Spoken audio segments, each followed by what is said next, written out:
किसानों का दिल्ली चलो आंदोलन अब दिल्ली घेरो आंदोलन बन गया है। जी आपको हम सुबह की तस्वीरें भी दिखा रहे हैं। आपको बता दें कृषि कानून के खिलाफ किसानों का यह प्रदर्शन लगातार जारी है और इस प्रदर्शन का 6वां दिन है और सरकार और किसानों के बीच दोपहर 3 बजे आज बैठक के लिए वक्त तय किया गया है। आपको बता दें कृषि मंत्री ने किसानों को बातचीत के लिए बुलाया है और ये बातचीत ज्ञान भवन में होगी। दोपहर 3 बजे ये बातचीत होगी विज्ञान भवन में। ये तय हुआ है क्योंकि लगातार किसान अपनी मांगों पर अड़े हुए हैं। हालांकि कल ही देव दीपावली के दौरान प्रधानमंत्री नरेंद्र मोदी ने काशी से सीधे कहा कि गंगा जल की तरह पवित्र है कृषि कानून।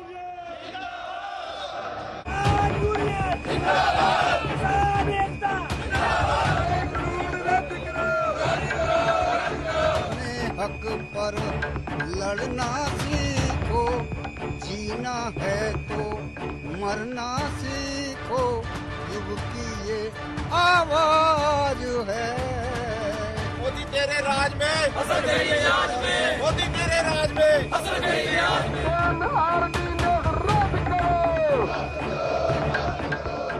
दिल्ली की सीमाओं पर डटे हैं किसान और कृषि बिल को लेकर जारी है जबरदस्त घमासान।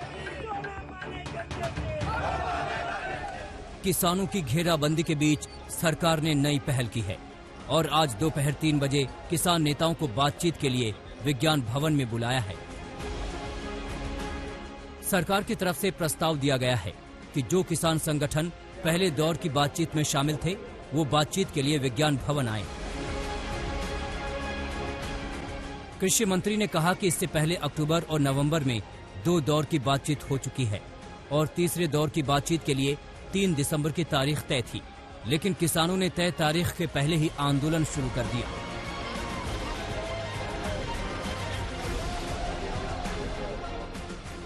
कृषि मंत्री ने कहा कि कोरोना और ठंड की वजह से सरकार बातचीत पहले करने के लिए तैयार है।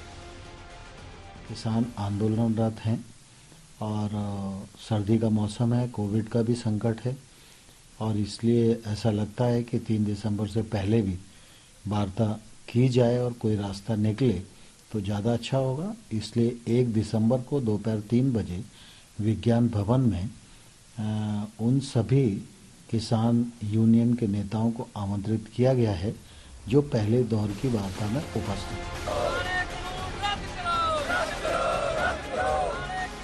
सरकार ने शर्तों के साथ दिल्ली का दरवाजा खोला था।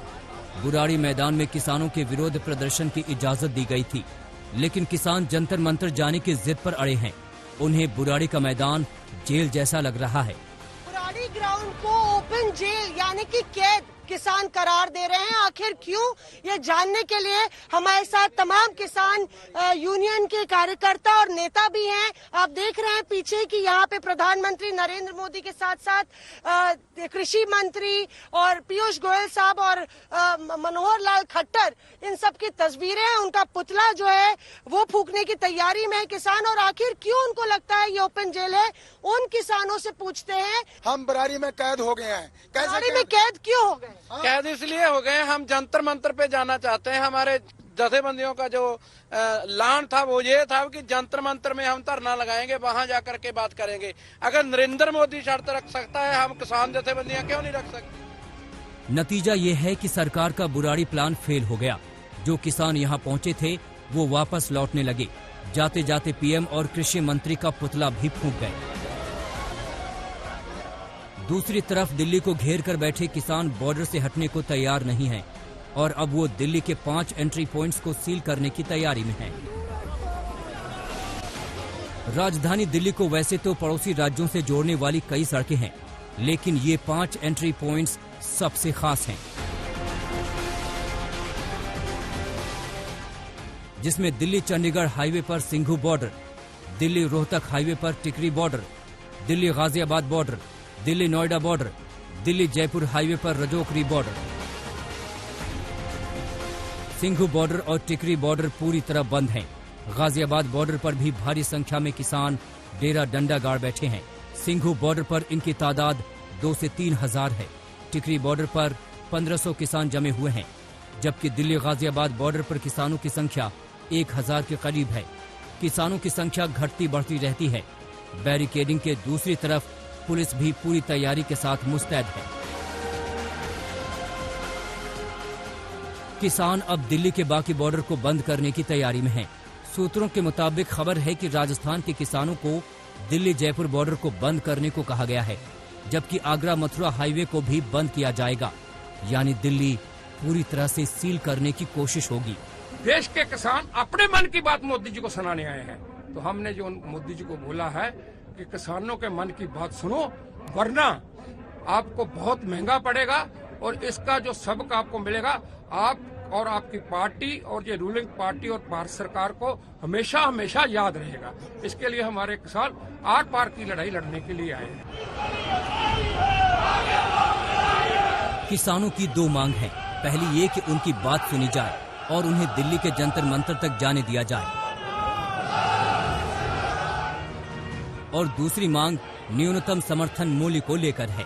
किसानों ने मन बना लिया है, लड़ाई लंबी चले तो भी पीछे नहीं हटेंगे।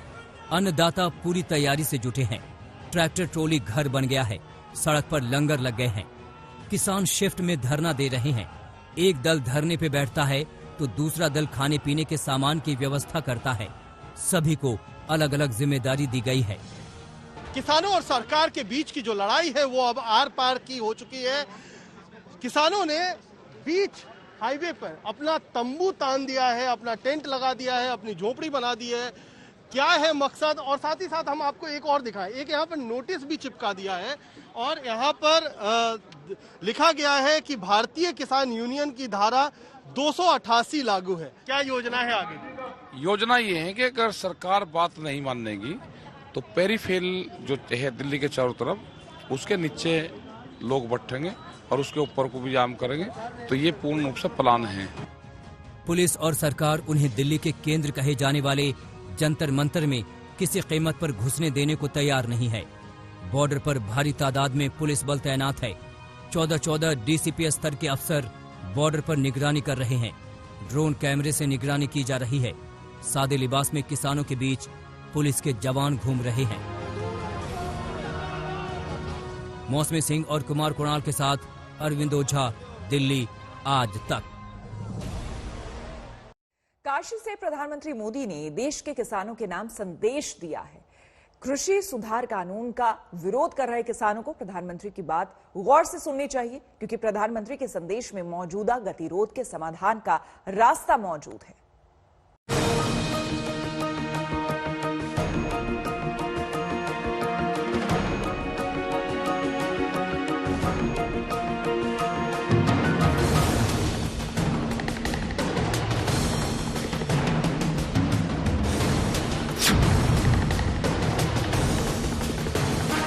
मैं मेरे किसान भाई बहनों को कहना चाहता हूं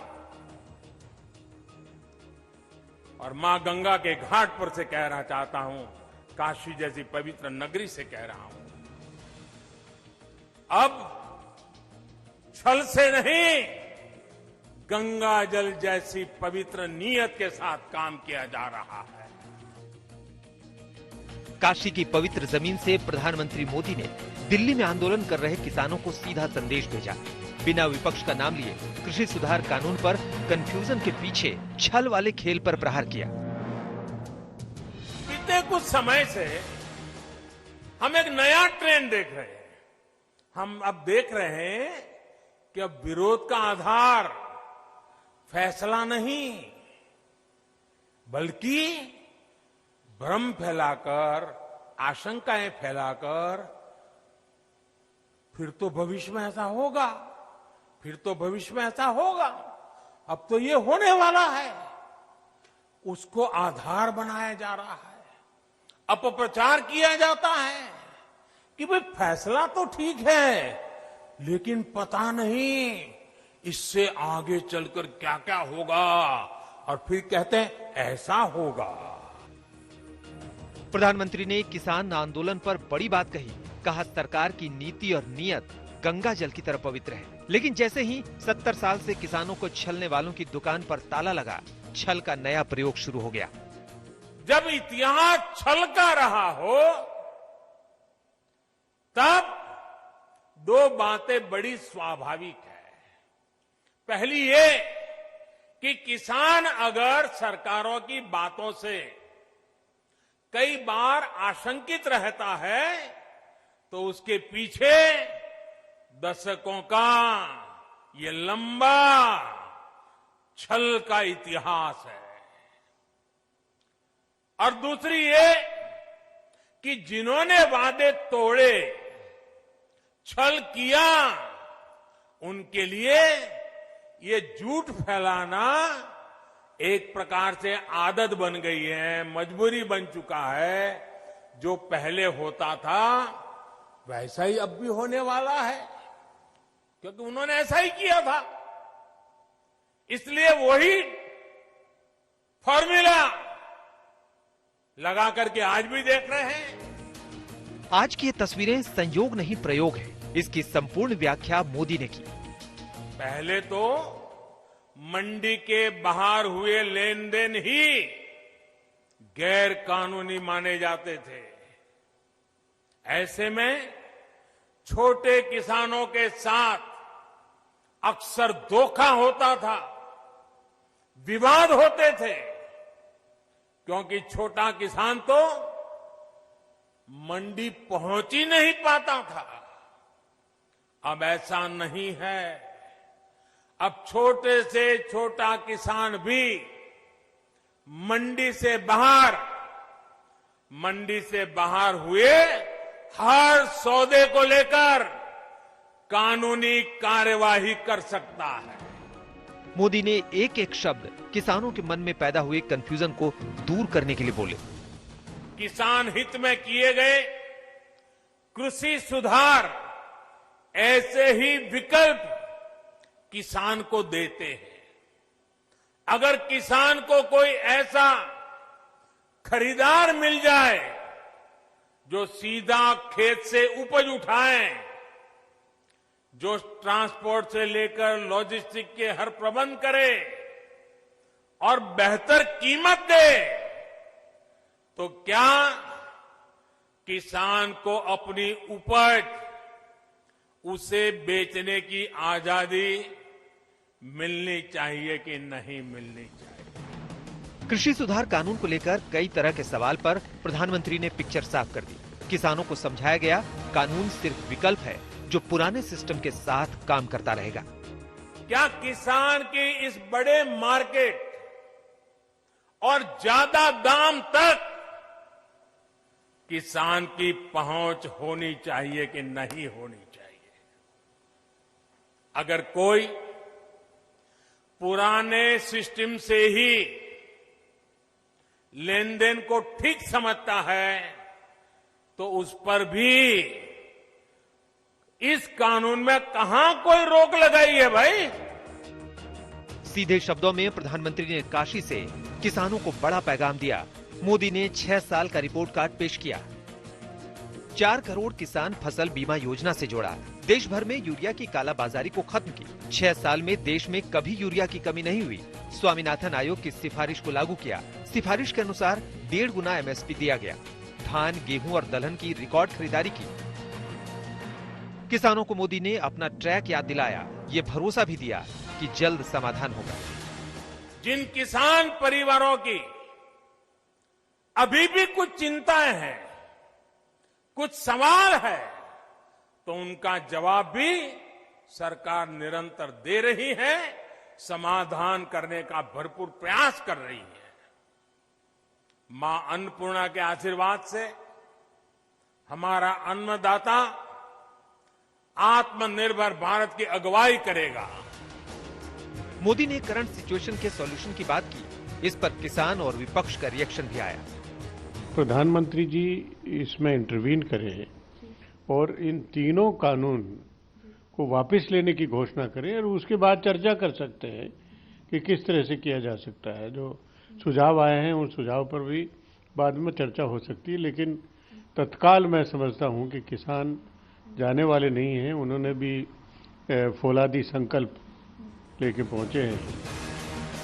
जब तक नए कानून पर गतिरोध है तब तक दिल्ली के दरवाजे पर क्रोध में अन्नदाता विरोध करते रहेंगे।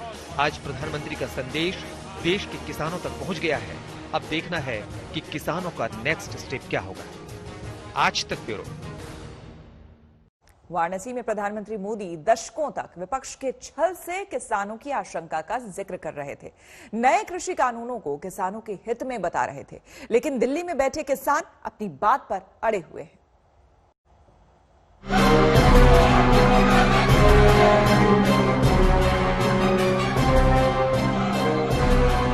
अब जहां है वहां ही डटे रहेंगे, वहां डटे नहीं रहेंगे।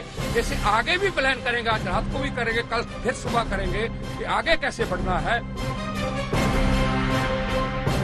किसान पीछे हटने को तैयार नहीं है, तो वहीं वाराणसी से पीएम मोदी की बातों को ध्यान से सुनने के बाद किसानों ने कहा कि एक तरफ सरकार बातचीत का न्योता देती है, तो दूसरी तरफ बीएसएफ को तैनात कर देती है।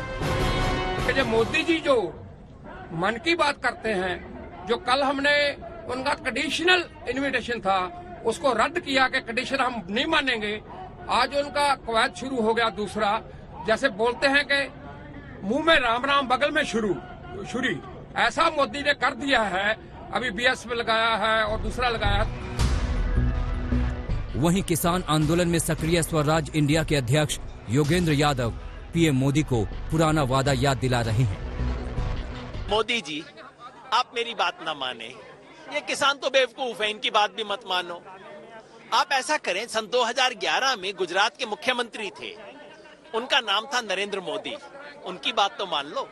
उन्होंने लिख के कहा था कि एमएसपी को कानूनी दर्जा देना चाहिए तत्कालीन प्रधानमंत्री मनमोहन सिंह को। क्या मोदी जी तब आप झूठ बोल रहे थे? तब आप बरगला रहे थे या कांग्रेस सत्ता में थी इसलिए बोल रहे थे? उधर किसानों को समर्थन दे रही कांग्रेस पार्टी के पूर्व अध्यक्ष राहुल गांधी ने वीडियो जारी कर केंद्र सरकार को निशाने पर लिया। सवाल उठता है कि आज किसान सड़कों पे क्यों है? हजारों किलोमीटर दूर से चल के क्यों आ रहा है? ट्रैफिक क्यों रोक रहा है? अगर ये कानून किसान के हित में है तो किसान इतना गुस्सा क्यों है? किसान खुश क्यों नहीं है? हम सबको मिलकर हिंदुस्तान की शक्ति के साथ खड़ा होना पड़ेगा, किसान के साथ खड़ा होना पड़ेगा। इस बीच गतिरोध बना हुआ है। किसानों ने सशर्त बातचीत की पेशकश को खारिज कर दिया है, लेकिन बिना शर्त बातचीत का रास्ता खोल रखा है। मौसमी सिंह और आनंद पटेल के साथ अशोक सिंघल, दिल्ली आज तक। जेएनयू छात्र संघ की पूर्व उपाध्यक्ष शैला राशिद के पिता ने अपनी बेटी को एंटी नेशनल बताया है। शैला राशिद पर जान से मारने की धमकी देने का आरोप भी लगाया है। पिता का कहना है कि शैला देश को तोड़ना चाहती है और यूएस में बैठे देश विरोधी ताकतें फंडिंग कर रही हैं। क्या है आरोपों की पूरी सच्चाई और आरोपों पर शैला का क्या कहना है, सुनिए। शैला पर पिता का सनसनीखेज इल्जाम। इन्होंने मुझे धमकी दे दी ना, अब के बार धमकी दे दी, इसीलिए मैं भागा भागा जम्मू आया हूँ। मेरी बेटी शैला एंटी नेशनल है। मुझे इतना सारा पता नहीं है क्योंकि मैं नॉन पॉलिटिकल आदमी हूँ। मैं बस सिर्फ जो भी कंसर्न एजेंसीज है उनको कह रहा हूँ कि आप इन्वेस्टिगेट, और मेरा पक्का यकीन है कुछ न कुछ निकल आएगा। शैला का क्या है रोल? पिता ने खोली पोल। उन्होंने मुझे बुलाया, उन्होंने मुझे 3 करोड़ का कुछ पैकेज बता दिया। हमने 3 करोड़ रुपए रखे हैं इसके लिए। शैला के आप चाहो तो आप ले सकते हैं, या मैंने रिफ्यूज किया। मैंने कहा मेरी अभी बात इस विषय पे हुई नहीं है बेटी के साथ, क्योंकि उसको 7-8 दिन के बाद आना है, तो मैं उसके साथ पहले बात करूंगा, उसके बाद ही बता। नई कंट्रोवर्सी में फंस गई शैला राशिद। जेएनयू छात्र संघ की पूर्व उपाध्यक्ष शैला राशिद पर एंटी नेशनल एक्टिविटी में इन्वॉल्व रहने का आरोप लगा है। इल्जाम किसी और ने नहीं बल्कि शैला के पिता अब्दुल राशिद शोरा ने लगाया है। बेटी को देशद्रोही बताने की कहानी आप शैला के पिता की जुबानी सुनिए। ये तो फंडिंग का ही एक सारा खेल है ना। अब रशीद इंजीनियर को क्या मजबूरी थी, इसको शैला को क्या मजबूरी थी रशीद इंजीनियर को लेक्चर दिलवाने की जेएनयू में, जबकि उसके साथ कोई लेना देना ही नहीं था इस बात का। जेएनयू का एक इंटरनल मैटर था जिसके लिए उन्होंने एजुटेशन छेड़ दी थी, तो इसमें इंजीनियर रशीद के लेक्चर का कहां से भी इसमें सवाल आ गया। शैला के पिता के अनुसार 2017 में जेएनयू की छात्र संघ की राजनीति को छोड़कर कश्मीर में एंटी नेशनल मूवमेंट से जुड़ गई। सारा खेल पैसे का है। शैला को यूएस में बैठे कुछ अलगाववादी फंडिंग करते हैं।